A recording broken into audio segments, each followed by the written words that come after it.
PGI Rindu nih.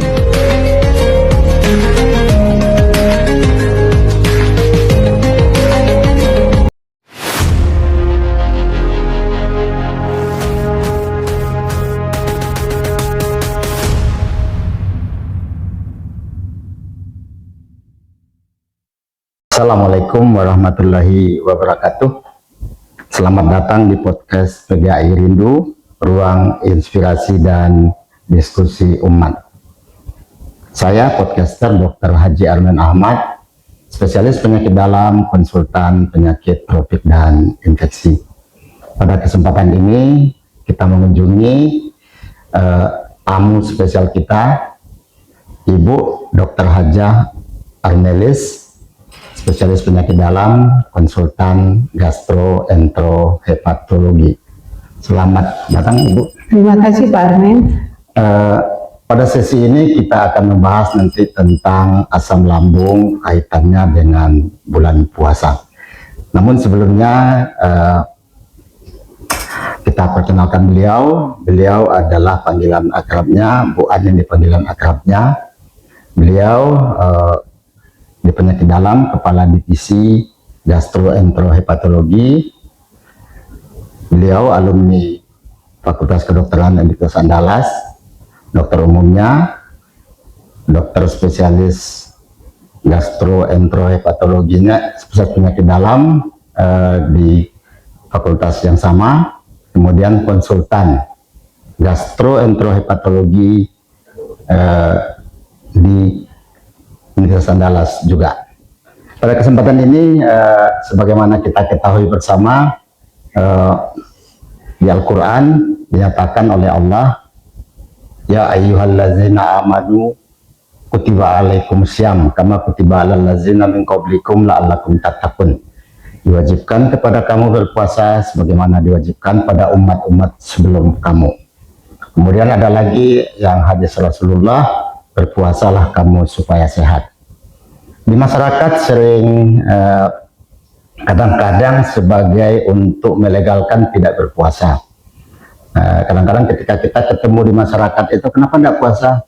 Asam lambung saya tinggi. Nah, dalam konteks inilah, di kesempatan ini kita ingin bahas topik ini dengan Ibu Armelis. Apakah orang-orang yang ada kelainan di lambung itu otomatis dibolehkan tidak berpuasa?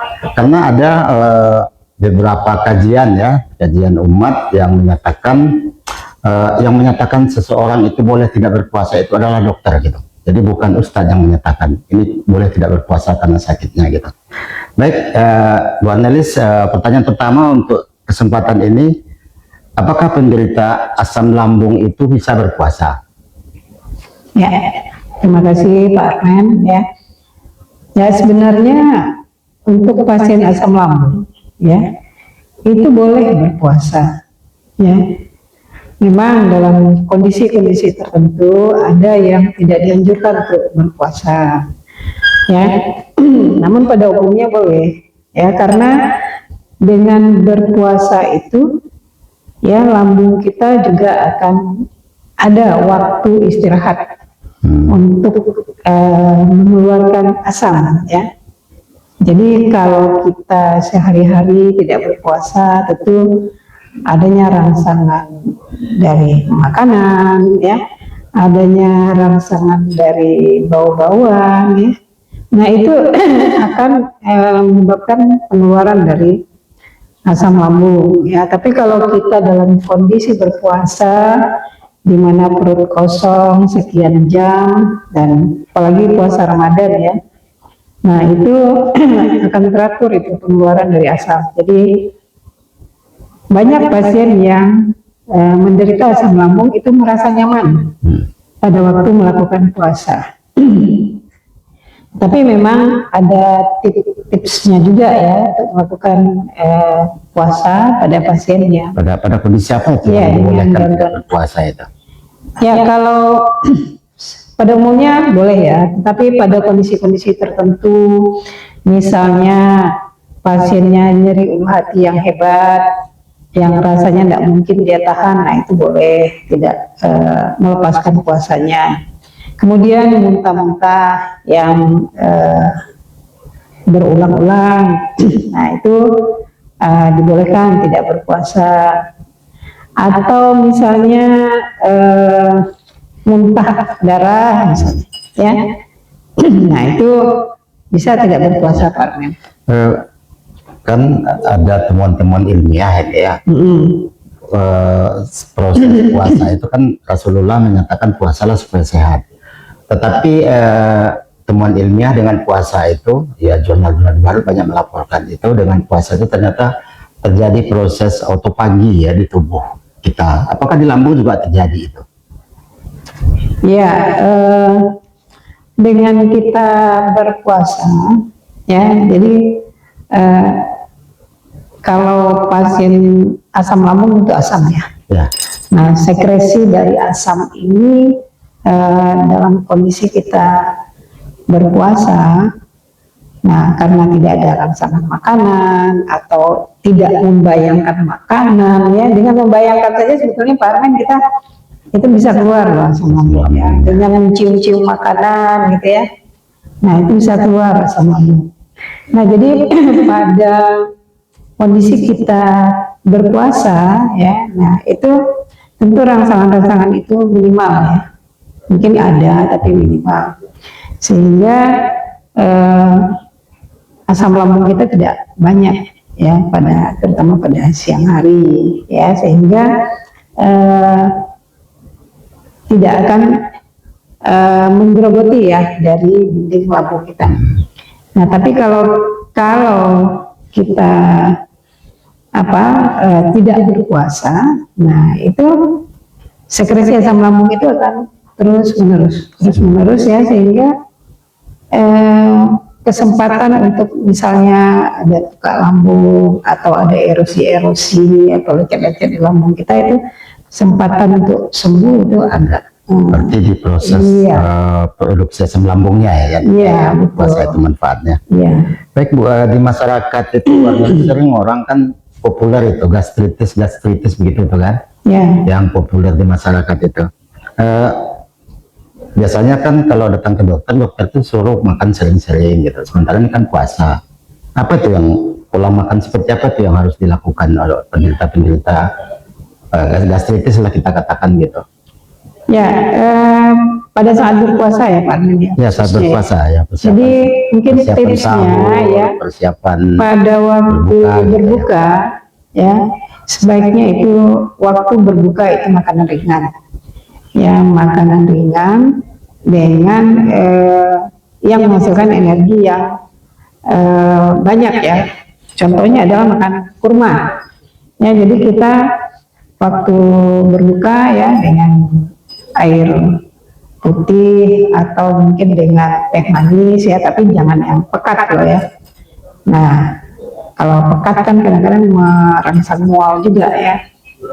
Jadi makan dengan berbuka dengan air putih atau teh manis, kemudian 2 atau 3 biji kurma, ya itu cukup ya. Kemudian mungkin dengan sedikit sayur. Kita kan enggak banyak kurma di sini tuh, gimana?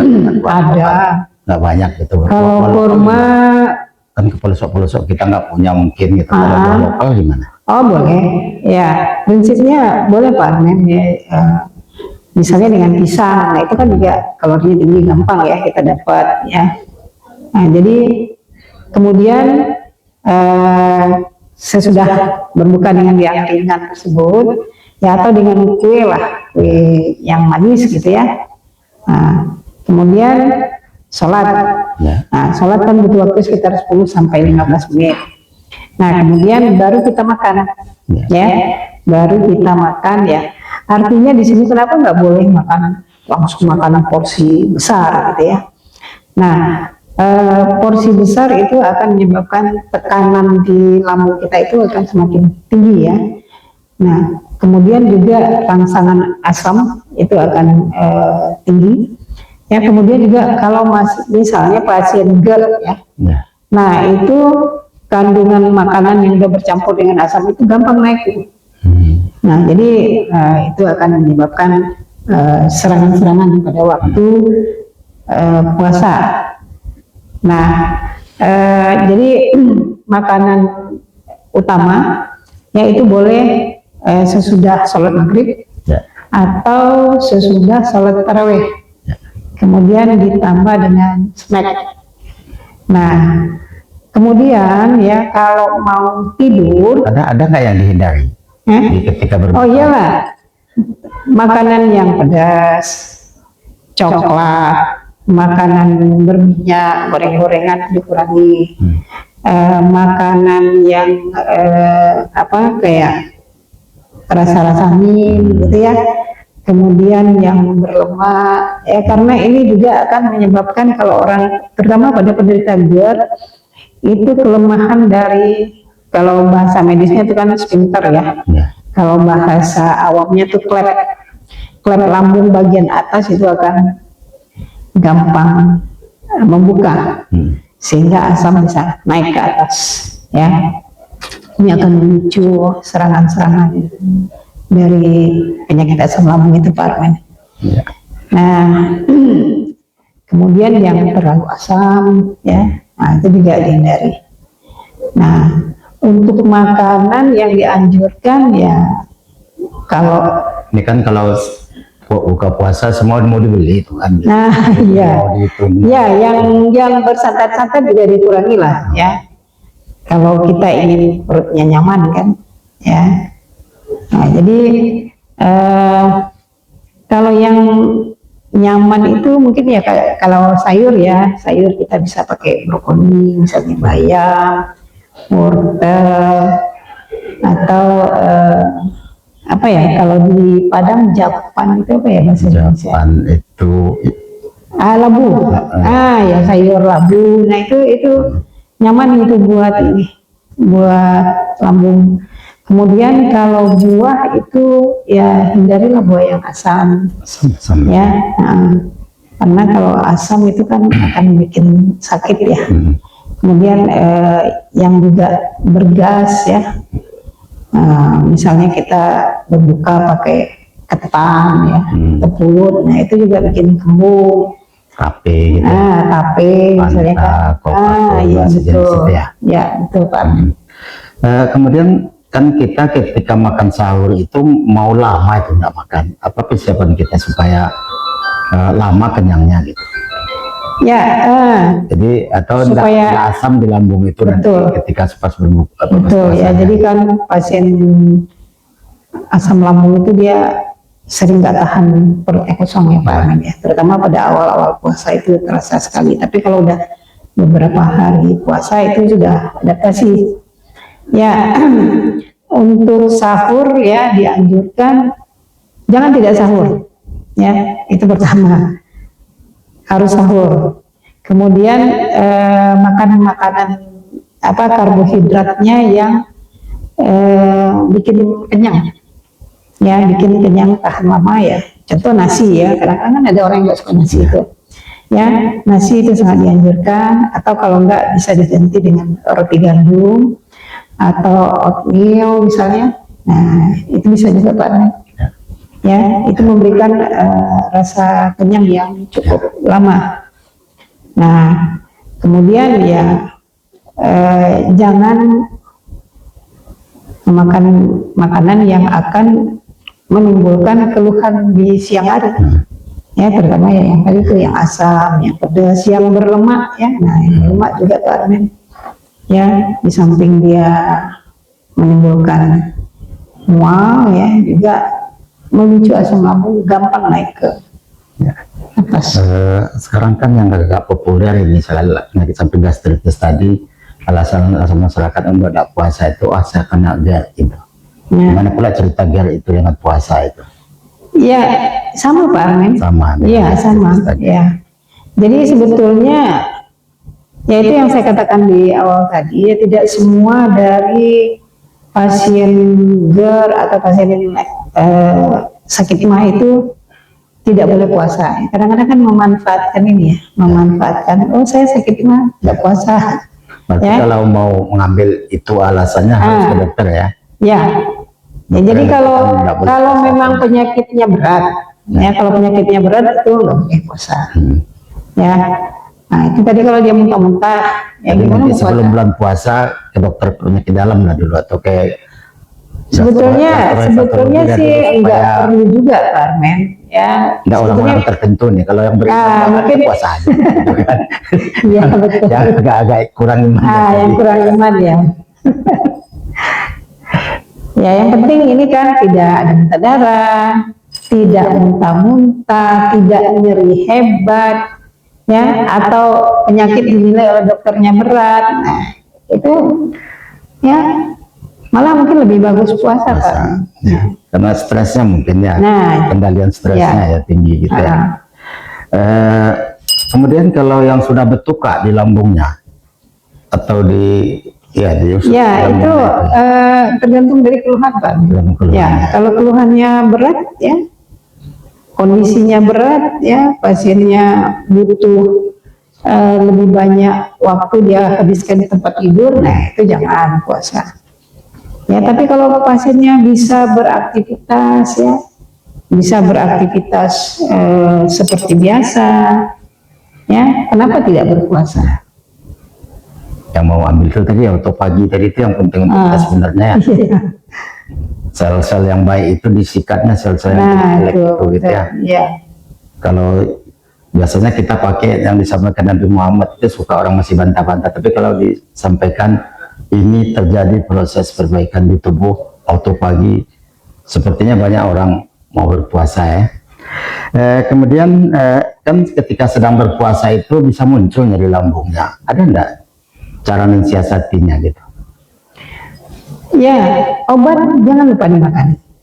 Nah, jadi selain tadi menjaga makanan, menjaga pola yang tadi itu ya, obat jangan lupa dimakan. Ada enggak? Ya, sesuaikan. Ada enggak cara milih obatnya?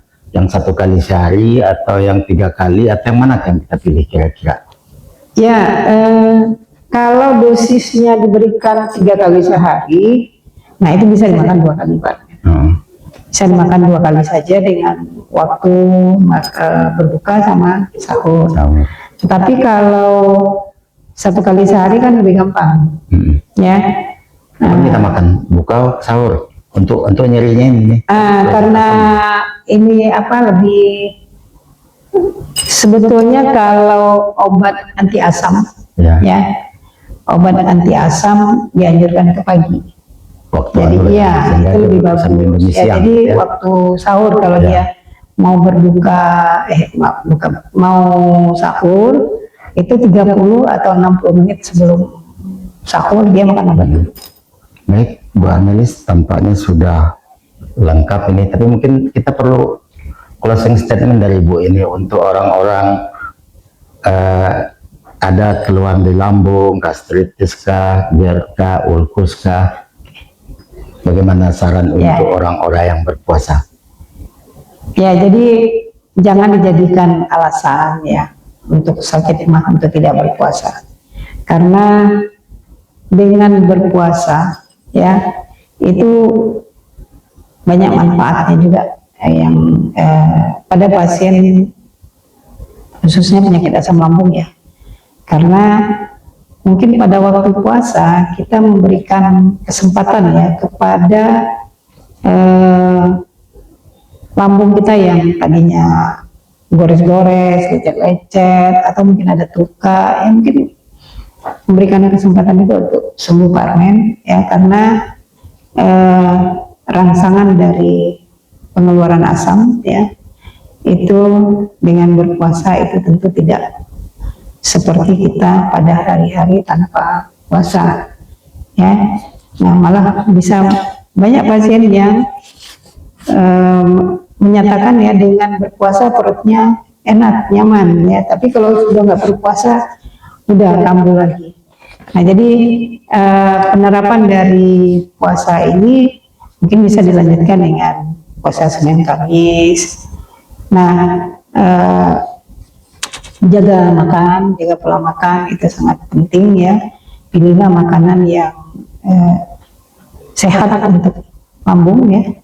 Jauhi makanan-makanan yang asam, yang pedas, yang bergas, ya makanan yang tinggi lemak, ya, sehingga dengan demikian ya kita bisa menjalani ibadah puasa dengan sama seperti orang normal, ya.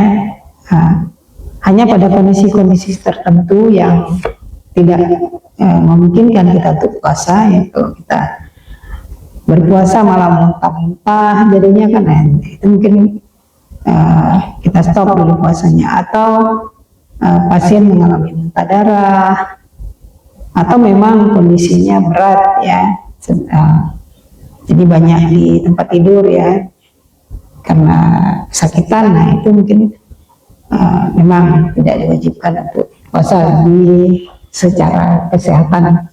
Ya, baik, sahabat PGI Rindu, demikian tadi sesi kita dengan Ibu Dr. Haja Arnelis, spesialis penyakit dalam, konsultan gastroenterohepatologi, dengan topik asam lambung dikaitkan dengan puasa. Mudah-mudahan mencerahkan untuk kita semua. Terima kasih dengan podcaster Dr. Haji Arman Ahmad, spesialis penyakit dalam, konsultan penyakit tropik dan infeksi. Assalamualaikum warahmatullahi wabarakatuh. Waalaikumsalam warahmatullahi wabarakatuh. Terima kasih Bu Arnelis. Sama-sama Pak Armen.